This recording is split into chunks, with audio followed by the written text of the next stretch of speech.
And good morning, Scott Rush here with EOU. This morning we have Tessa, and I don't have your last name right. Ortmann. Yeah. And you are the treasurer, is that correct? No, I'm the director of political affairs. Director of Political Affairs with ASEOU, and these are our continuing interviews that we're doing with ASEOU, other students, also staff members from the Eastern Oregon University, and we're so lucky to have you here this morning, Tessa. Thank you for having me. So, you know, I don't want to take up too much of your time, so tell us a little bit about your background, what brought you to EOU, and then also what was your driving force to join ASEOU? Well, I grew up in Athena, Oregon, which is about 45 minutes to an hour over the mountain between Pendleton and Milk Water. My mom lived there, my dad lived, we came from Joseph, then to Union, then to Grand, now in Ambler. So I've kind of grown up all over Eastern Oregon. And I was going to originally go to school on the East Coast when I actually came for a tour, and I just knew this was the campus I wanted to be at. Close to home, close to family, in case anything went wrong. I mean, being on the East Coast, I'd be kind of alone out there, and so I didn't think that was really doable, and I didn't want to be kind of stranded if anything went wrong. So I came here, loved the campus, took a tour, got accepted. I mean, I was on a straight path here. The last 3 years, I changed my major a few times. Started out as pharmacy, now I'm ending up with a pre-law degree. So that's kind of a big shift. I have more of a love for writing and English than I do for science and math, so that makes sense. But I didn't really get involved with ASEOU until the end of last year, and then I started really paying attention of what kind of impact did I want to make leaving here. And this position was open, and so I applied for it. Got it, obviously. And so I joined it because I wanted my time here to mean something, or for me to accomplish something, but also in a more, I want to say, adult role. I wanted more responsibility than just the past 3 years where I was just kind of figuring out what college was about and university life. So as far as what goals you were trying to accomplish this year, you know, and I'm looking at ASEOU, what were the goals you were trying to accomplish? My biggest goal was higher education. And when I came into this role, I mean, again, this was my first year on it. So, and Gabe, who came before me, he was also taking on a new role as well. So he had time to help me, but it was kind of like, this is what you need to do, you know, here are the ways to do it, and then just kind of sink or swim. And so I was really focusing on higher ed day for most fall term and winter term, because that seemed like the biggest obstacle that I would have in this position. So my biggest goal, and I was told that I wouldn't get above 15 students, that's just not doable. I would have a bunch of students commit, and then they would all drop off a week before. So that was the main obstacle I wanted to get around, because I wanted EOU to make an impact in Salem. We're a small university, our voices aren't usually heard, and I wanted legislators to say, oh, EOU showed up today. I mean, we did show up. We showed up with 50 students, 47 to 50. The numbers are still up there, but and there's schools like U of O that had 5, or so we really represented our part of the area, which is great since we're 1 on the east side and 2 small. You know, your position there in Salem, representing EOU there in the State House and all that, what did you learn behind the scenes about the political agenda, how the State House works and all that? It's a lot of compromise, because there are certain bills that you stand firmly behind. I guess one thing I learned was I was following this bill, and it actually got passed, but it was on lengthening the statute of limitations for sexual assault victims.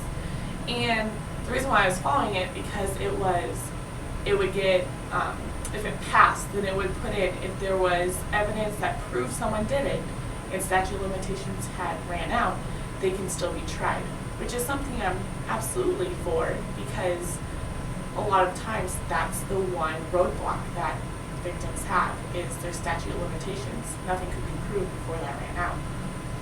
But the interesting thing on this was they also tagged in what happens when someone gets hit by a car.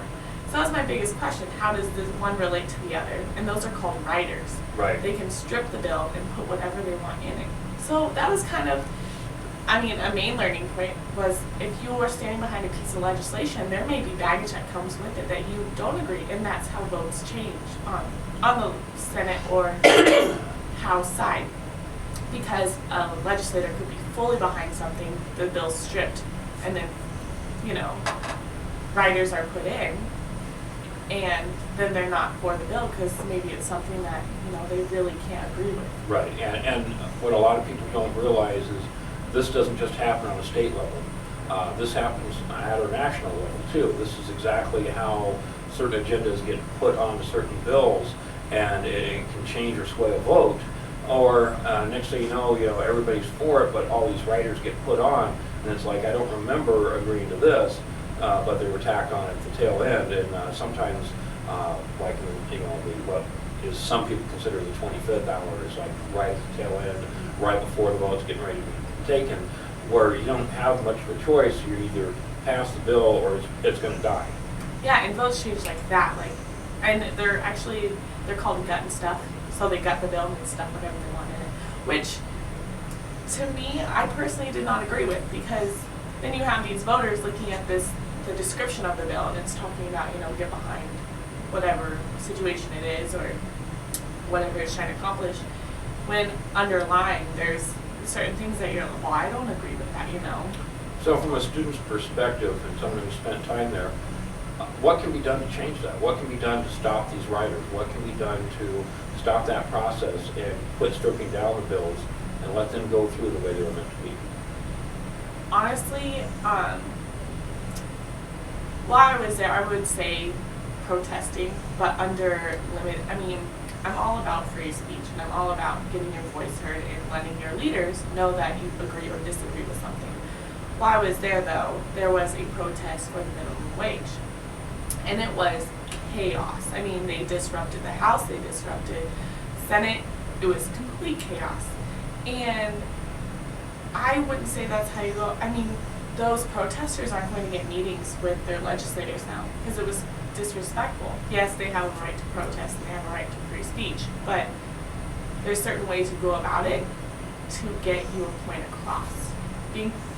As long as you, for Senator Hansel, as long as you figure out where the senator wants to be respected, as long as you're honest and respect them, they'll listen to you as well. Right. I was watching the news last week, and I noticed that the money got released finally to the old kits, the rape kits and stuff like that have been just sitting there for the longest time. Finally, we are getting financial release to start testing those. And I, like you said, you're pre-law, so I can see here soon a very huge onslaught of, what's the best way to put this? Closure for a lot of these cases, for the victims of these horrific crimes. Finally, to see something come to fruition, rather than wondering, how much longer is this going to take? That the person who perpetrated this may still be out there. And hopefully, with the passage of this, with these kids being taken care of, we actually can get some of these more harmful people off the streets and back and behind bars where they belong. Well, and the flip side of that, that's why some representatives or senators weren't standing behind it. Because what was the cost behind having all these kids now tested? And that, to me, that's crazy. If you can add some closure with some, people that belong, but there was a cost associated with. And I think that's the business side of legislation, I guess, because they, I don't know, that, to me, it was do whatever you can to help the victim, but you don't really see the cost associated with that. I don't really think you can put a cost on human dignity and victims' rights. Yeah. So, So as far as the goals that are being met by ASEOU as a whole, have they been met and for the most part, or why or why not? I think with ASEOU, it's a very young group. We have,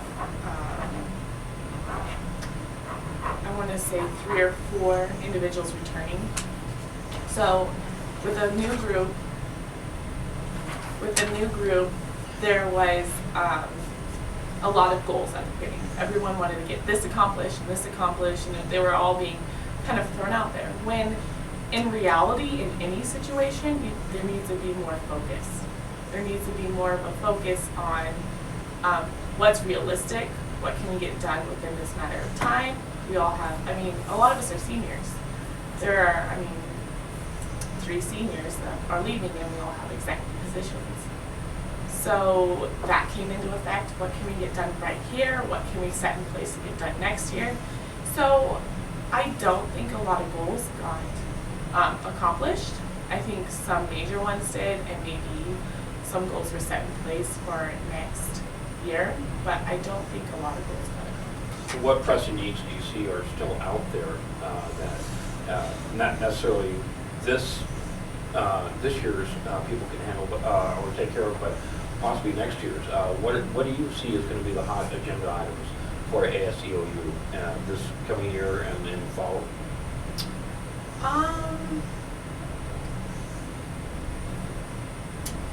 It's hard to say, only because each year brings new things, and each leader has a different opinion on what, priority scale. Each position, which some might not realize, has their own, what they need to accomplish, already set in place. There's, like ASEOU elections, that's with our Director of Student Affairs, then mine was Higher Ed Day.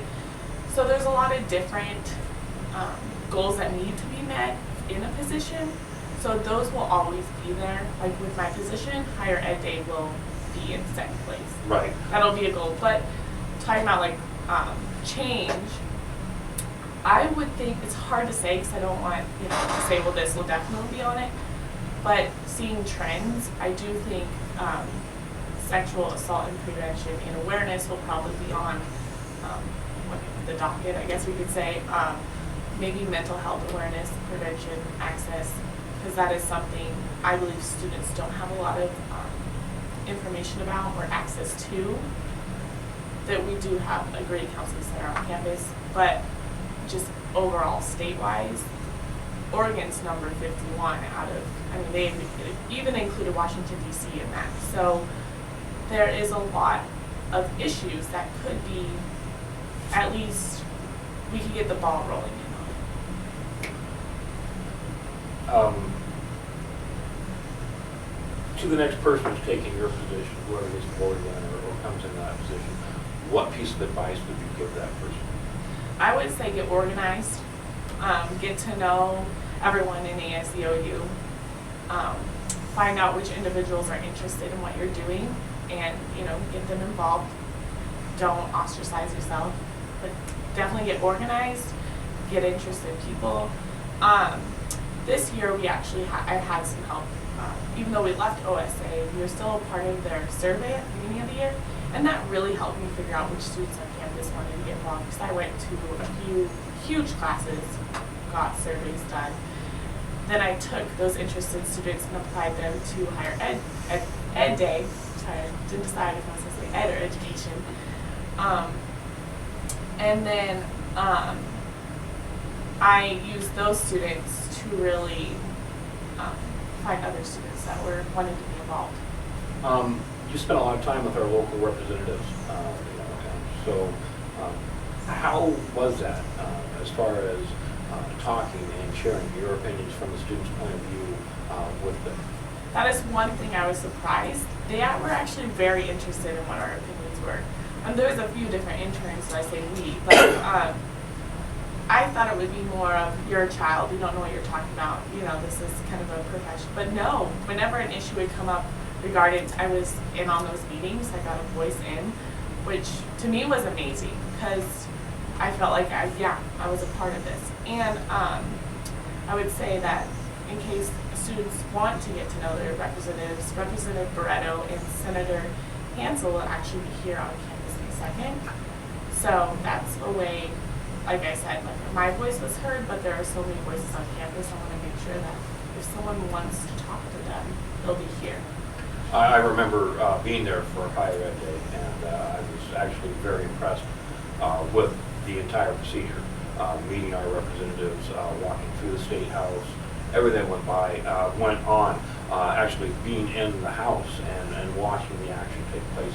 And, and so my suggestion as a student, to any student next year who would even think about doing it, I would say do this. This is one of the few things that could be very life-changing. You actually get to see the behind-the-scenes what goes on in our state government. We happened to be there when they were talking about the money for all the state colleges and all that, and so I think that was very important. And I do want to say on behalf of all the students, thank you for your work, representing us over there, and also being that intermediary where we have that student voice over there, and how important your position is, on our campus and over there. So I would just want to take this last moment. We have a few minutes left. Is there anything that after you graduate, what are you looking to do? Where are you looking at going? Right now, I'm looking to take a year off, and then I do want to either WSU or ESU in Boise. I want to get a master's in political science or criminal justice, or maybe both. Well, I'd like to thank you for showing up this morning. Just a reminder to all students, this is EOU, and that's spelled with a Y-O-U. This is the voice for the students. And I do want to remind you, if you have any questions coming up for any future members of ASEOU, also for the president of the university coming up on May 5th, please email us at eou.edu